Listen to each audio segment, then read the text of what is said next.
하나님 말씀 요한복음 20장 19절에서부터 23절 말씀까지 말씀을 읽겠습니다.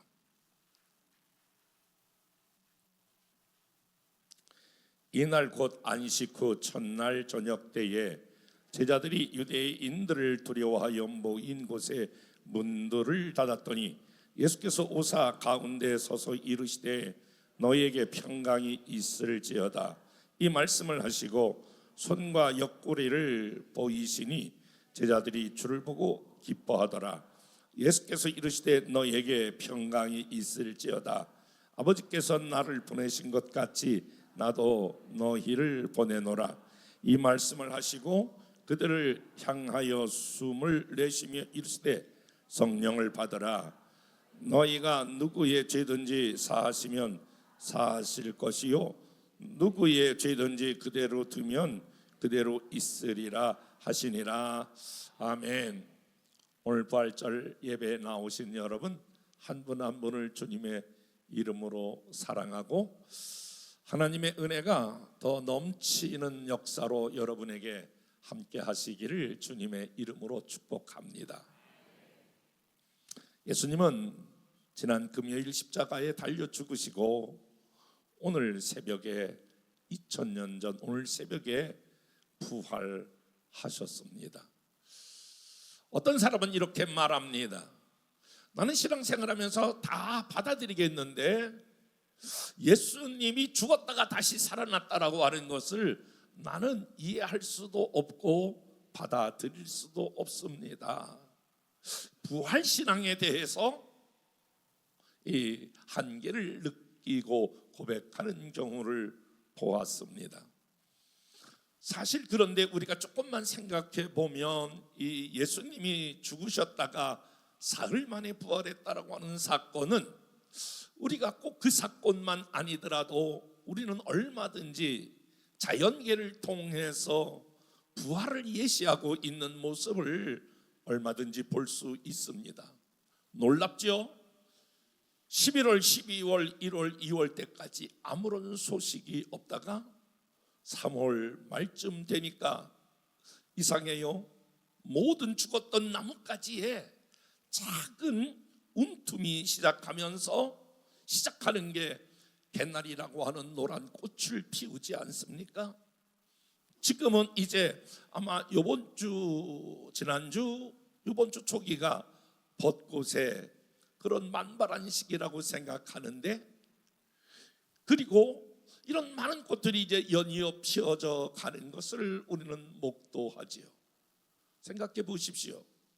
전혀 그럴 것 같지 않았던 죽었던 가지 위에 싹이 나고 잎이 나고 꽃이 피는 것들을 바라보면서 자연을 통하여 죽은 것 같은 저 자연의 가지에도 꽃이 피는 것을 보면 그것은 부활을 예시하고 있는 하나님의 섭리가 아니겠습니까? 사실 우리는 오늘 누가복음 24장 1절부터 3절에 보면 부활의 첫 번째 목격자가 나타납니다. 누가복음 24장 1절부터 3절 말씀을 다 같이 한번 읽어보겠습니다. 시작.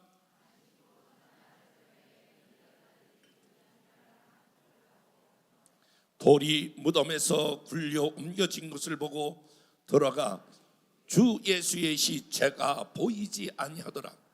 첫 번째, 오늘 아침 새벽 일찍이 예수님의 시체라도 좀 장사지는 곳에 좀 보고 싶어 갔던 막달라 마리아와 다른 마리아는 깜짝 놀랐습니다. 돌문이 열려지고 예수님이 누워 계셨던 그곳에 주님은 계시지 않았다라고 하는 첫 번째 목격자가 등장합니다.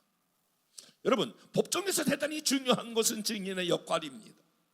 한 명이라도 두 명이라도 진실에 의하여 목격한 것을 말하게 되면 그것은 법적으로도 효력이 있는데, 예수님의 죽음은 지금은 막달라 마리아가 먼저 그 증언을 하게 됩니다. 고린도전서 15장 5절부터 8절에 보면 이런 말씀으로 나옵니다.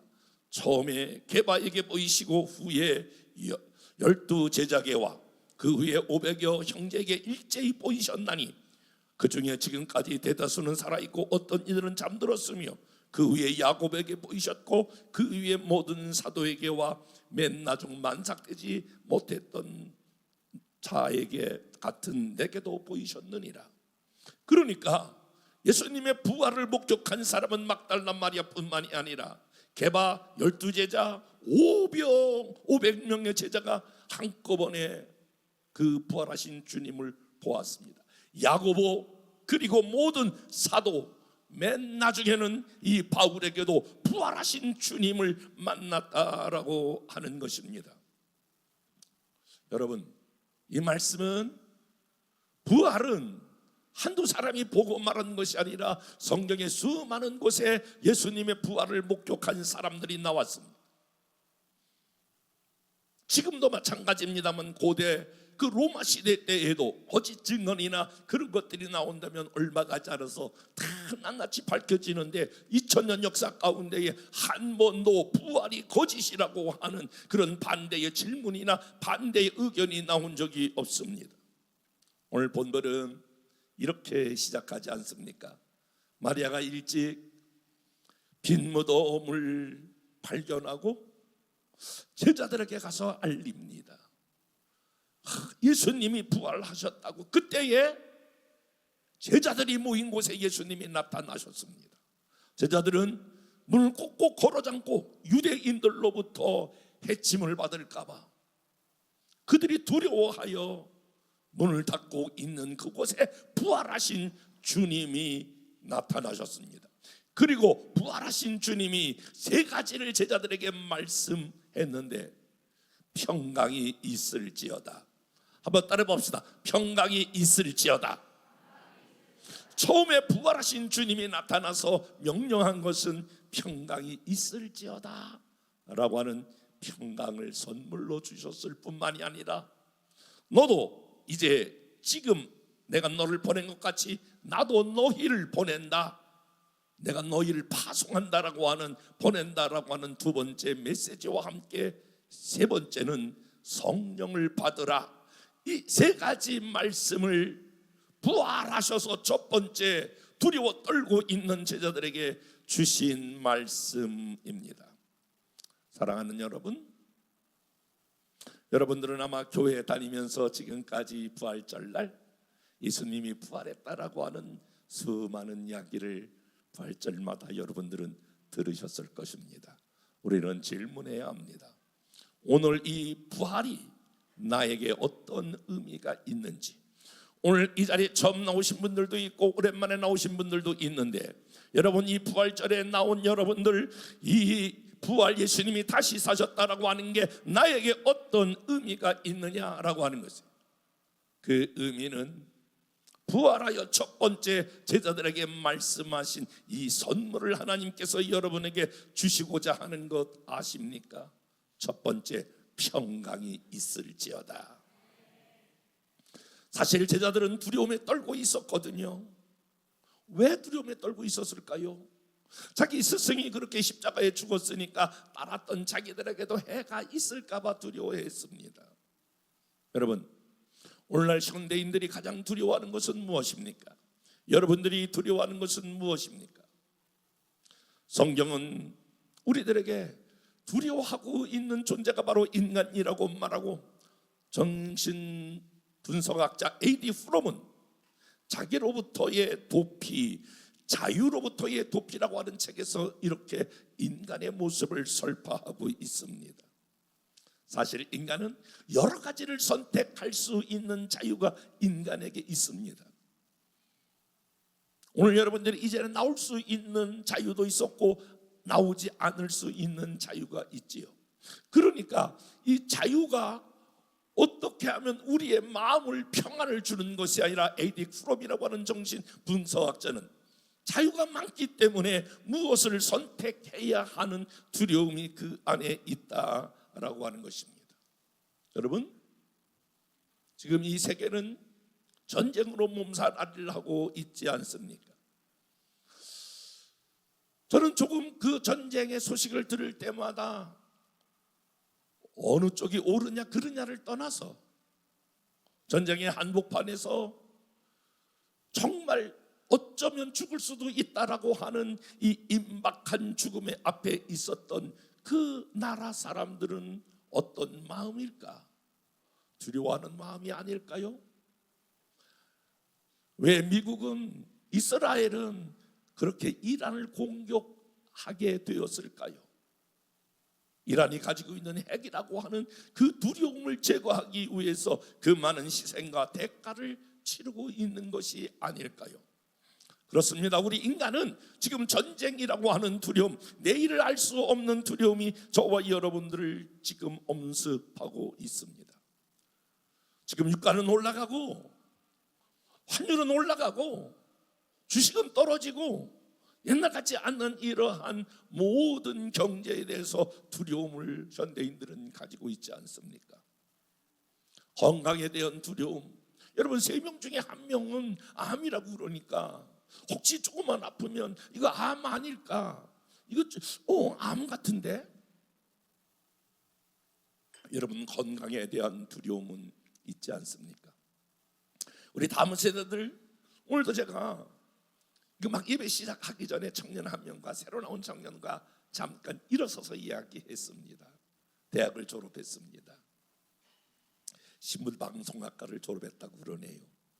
그런데 어떻게 취직해야 될지, 어떻게 해야 될지 미래를 알 수 없는 두려움이 다음 세대들에게 있습니다. 사람들과의 관계에서 저와 여러분들은 아름다운 결혼의 생활이 잘 진행됐으면, 나와 이렇게 좋은 관계를 가졌던 사람들이 잘 진행됐으면 하는 관계에 대한 두려움이 있습니다. 여러분, 두려움의 종류는 다양하지만 아마 오늘 이 부활절에 나온 여러분들은 크고 작은 두려움 가운데에 어쩌면 포로가 되어 있는 것처럼 그러고 살지는 않을까요?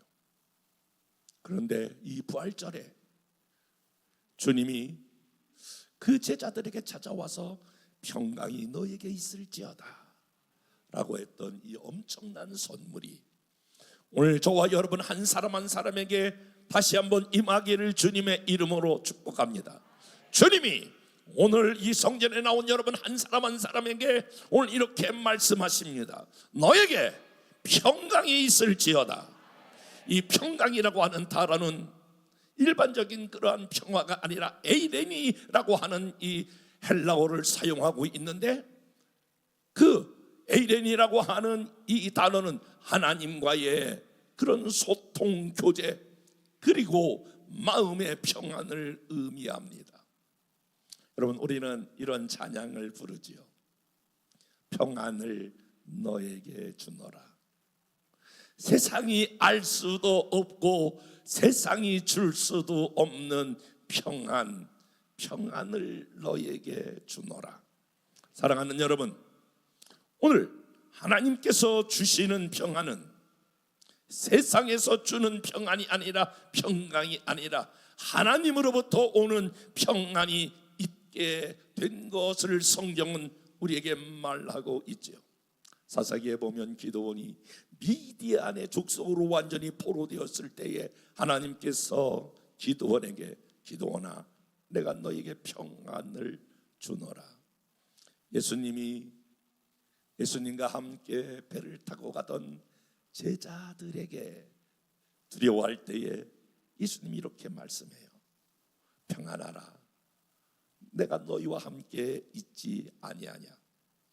예언자 엘리야가 이세벨에 그런 말, 폭격탄을 맞고 도망가고 두려워하고 있을 때에 하나님께서 나타나서 세미한 음성으로 내가 너에게 평안을 주노라. 바울이 로마로 배를 타고 끌려갈 때에 큰 유라굴라라고 하는 풍랑을 만났을 때에 하나님으로부터 평안을 받았던 바울은, 여러분 두려워하지 마십시오. 이 배는 무사히 로마까지 가게 될 것입니다.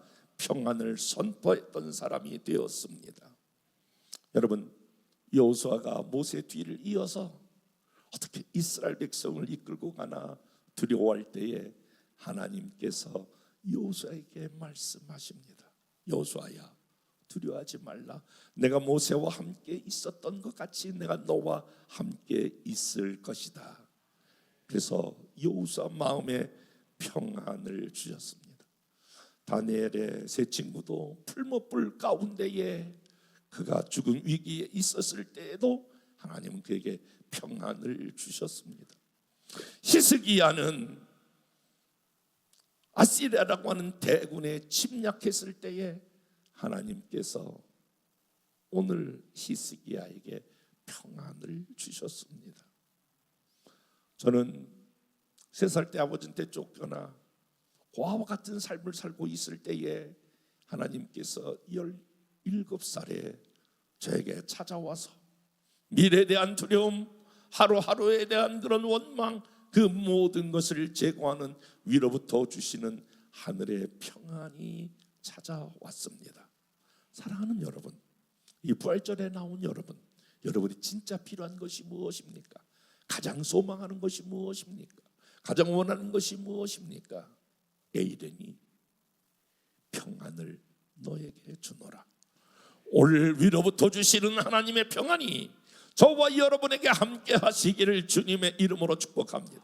여러분, 오늘 한번 응답해 보십시오. 내 삶에 하나님의 평안이 찾아오기를 원하시면 아멘. 성경은 이렇게 말합니다. 누구든지 마음의 문을 열면 나는 너에게로 들어가 너로 더불어 먹고 너는 나로 더불어 먹으리라. 나는 하나님의 평안이 필요한 사람입니다 라고 고백하고 주님을 초청해 주시면 주님이 여러분 마음 안에 들어가 세상이 줄 수 없고 세상이 알 수도 없는 평안, 이 평강을 받은 사람이 저와 여러분들인 줄로 믿습니다. 오늘 부활하신 주님이 첫 번째 제자들에게 평강을 주십니다. 그리고 나아가서 오늘 제자들이 이렇게 말합니다. 아버지가 나를 보낸 것처럼 나도 너희를 보내노라. 이런 사명을 의미합니다. 사랑하는 여러분, 이렇게 신앙생활 하다 보면 정말 어떤 분들은 이 하나님의 평안이 그의 마음을 지배하는 것을 보아요. 아니 그렇게 어려운데, 그렇게 상처를 받았는데, 아니 그렇게 환경이 고통스러운 환경인데 이상해요. 저 정도 되면 사람이, 미안해요, 강단 용어는 아니지만 해볼게요. 저 정도 어려움을 당하면 사람이 돌아버려야 되거든요. 이 단어를 잘 모르시는구나. 미쳐야 되거든요. 그렇게 고통이 막 밀려오면 이 사람이 삶을 포기해야 될 입장에 있거든요. 그런 분들이 꽤 돼요. 그런데 본인도 그래, 이상하다는 거예요. 이상하다는 거예요. 나도 알 수 없는 마음이 편하다는 거예요. 여러분, 이 평안은 사람으로부터 오는 것이 아니라 우리 예수님께서 부활하셔서 제자들에게 주었던 이 에이레니의 평강이 그 사람에게 소유된 줄로 믿습니다. 우리가 이 평안을 크고 작게 받았는데 받은 사람들이 해야 될 일은 주님은 이렇게 말합니다. 아버지가 나를 보낸 것처럼 나도 오늘 이 부활절에 여러분 한 사람 한 사람을 평강의 선교사로 여러분의 직장과 여러분의 가정에게 파송하는 줄로 믿습니다. 여러분, 무엇으로 예수 그리스도의 제자됨을 증명하겠습니까? 오늘날 많은 말을 통해서 여러분 그리스도의 복음이 증거되는 것이 아니라 여러분 안에 있는 이 평강이 어떤 경우도 흔들리지 않는, 사람으로 인간의 방법으로 줄 수 없는 평안이 여러분 안에 있으면 여러분 주변에 있는 사람들이, 가족들이 보게 될 것입니다. 제가 저 정도는 막 짜증나고 성질내고 뭐 별짓을 다 해야 되는데 아니 제가 웬일이냐. 저 사람 보면 저렇게 어려움 중에서도, 저렇게 곤란함 중에서도, 저런 중에서도 아니 저렇게 어떻게 평강을 유지할 수 있지? 그 비밀이 무엇이지? 여러분, 그렇게 해서 여러분에게 다가오는 것입니다. 사람은 언제나 마음에 있는 것이 밖으로 드러나는 것이거든요. 평강이 있으면 여러분들은 평강을 전하는 그런 전도자로서의 삶을 살게 될 줄로 믿습니다.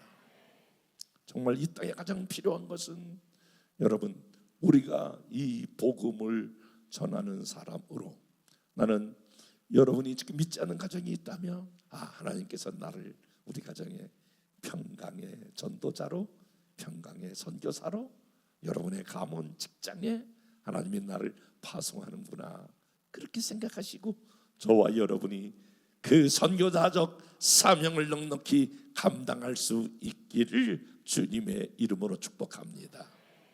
여러분, 그것이 영향력이지 않겠습니까? 삭개오는 여러분 잘 아시는 대로 정말 명예와 돈을 다 가지고 있었어요. 조금도 부족함이 없었어요.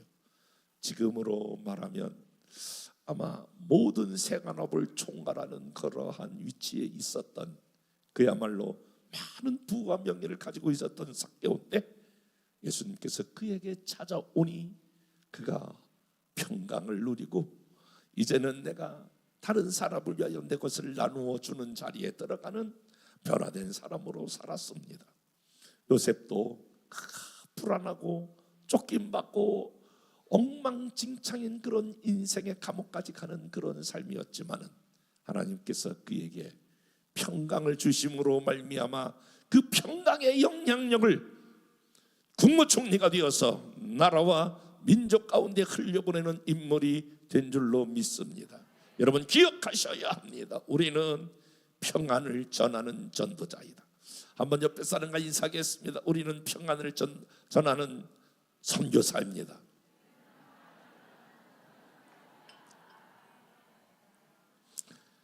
그런데 이 평강을 누가 전할 수 있느냐? 세 번째, 주님은 이렇게 말씀하십니다. 22절에 보니까 이 말씀을 하시고 그들을 향하여 숨을 내쉬며 이르시되 성령을 받으라. 따라해볼까요? 성령을 받으라.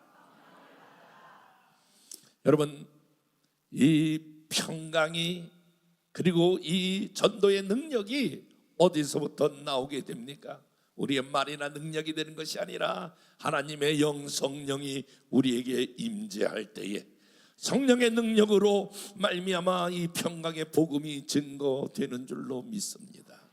여러분, 저희 교회는 이제 오늘 부활절을 맞이하고 앞으로 창립 40주년 되는 해까지 약 90일 정도 있는데, 이때에 세 가지 운동을 강하게 펼치며 기도하려고 합니다. 그래서 저와 여러분이 성령으로 무장하셔서 이때에 이제 내일부터 전 교인이 한번 해보십시오. 저도 열심히 하려고 합니다.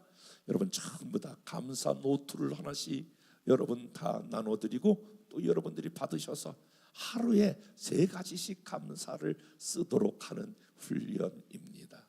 여러분, 이 기간 동안에 여러분에게 닫혔던 문이 열리고 감사의 문이 계속 열려져서 더 큰 감사가 여러분의 삶에 풍성하게 나타나게 될 줄로 믿습니다. 감사 썼던 것을 슈퍼셀에 하나씩 매일 감사를 올리는 그런 시간들도 가지려고 합니다. 여러분, 저와 여러분들이 주님 안에서 평강을 얻었으면 아멘.